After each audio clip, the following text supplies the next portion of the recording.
estimados estudiantes, tengan todos ustedes muy buenos días, chicos de segundo año de secundaria. En esta oportunidad vamos a tocar ya el siguiente tema de este segundo bimestre. El siguiente tema hace referencia a si la clase anterior nosotros habíamos visto lo que correspondía a líneas notables como la bisectriz que dividía un ángulo en dos partes iguales. Habíamos visto también la mediana que dividía el segmento en dos partes iguales al lado relativo, ¿verdad? Al lado opuesto. También habíamos visto la mediatriz que era cortaba un segmento en un ángulo de 90 grados y lo dividía en dos partes iguales. Y bueno, habíamos visto también lo que es la mediana, bisectriz, mediatriz y la bisectriz exterior. En el caso de la bisectriz habíamos visto dos, ¿no? La bisectriz interior y la bisectriz exterior. Entonces, lo que hoy corresponde es plantearte las propiedades fundamentales de esas líneas notables. Una vez que ya las conociste, ahora lo que vamos a hacer es aplicar o conocer ciertas propiedades para que lo podamos aplicar en los ejercicios. Como primera propiedad tenemos ángulo determinado por las bisectrices de un ángulo interior y un ángulo exterior. Entonces, tenemos acá una bisectriz interior y tenemos acá una bisectriz exterior. Al ángulo formado por estas dos bisectrices vamos a llamarle ángulo X. ¿Qué se cumplirá con ese ángulo? Se dice que ese ángulo va a ser igual a la mitad de este ángulo de acá.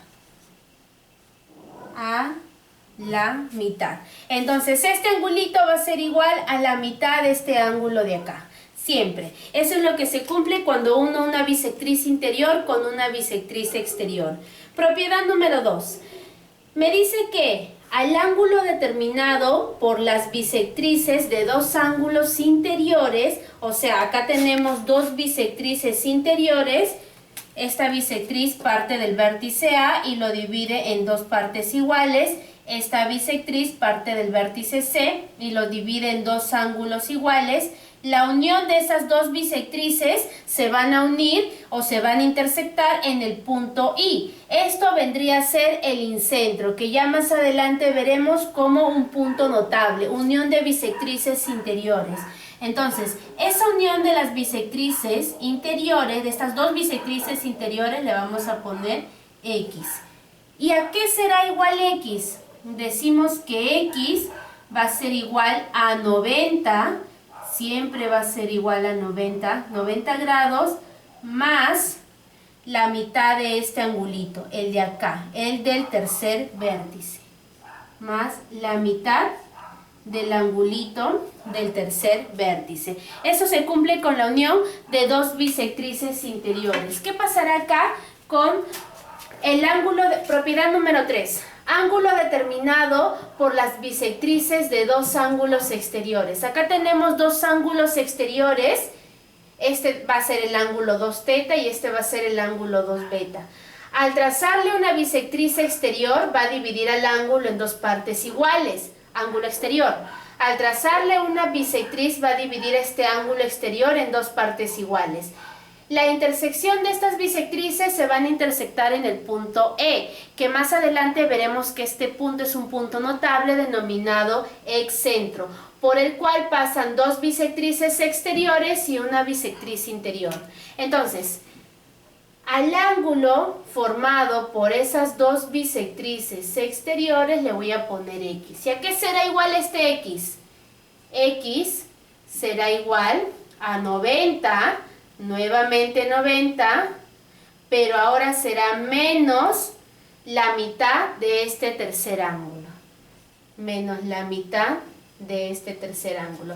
Entonces, al ángulo formado por bisectrices exteriores, 90 menos la mitad del tercer ángulo.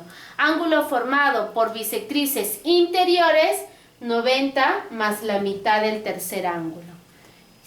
Y por último, la cuarta propiedad. La cuarta propiedad nos dice que al ángulo formado por una altura y la bisectriz interior trasladada desde el mismo vértice, ¿a qué será igual? ¿A qué será igual este angulito que ha sido formado por una altura y del mismo vértice ha partido una bisectriz interior que ha dividido este ángulo en alfa y alfa. Y se ha formado el angulito X, unión de la altura con la bisectriz interior. Entonces, X decimos que es la resta de estos dos ángulos, alfa menos beta, entre 2. Se podría decir como la semidiferencia, ¿verdad? Como la semidiferencia de estos dos angulitos. Listo, hasta ahí tenemos las 4 propiedades. Vamos ahora a ponerlo en práctica.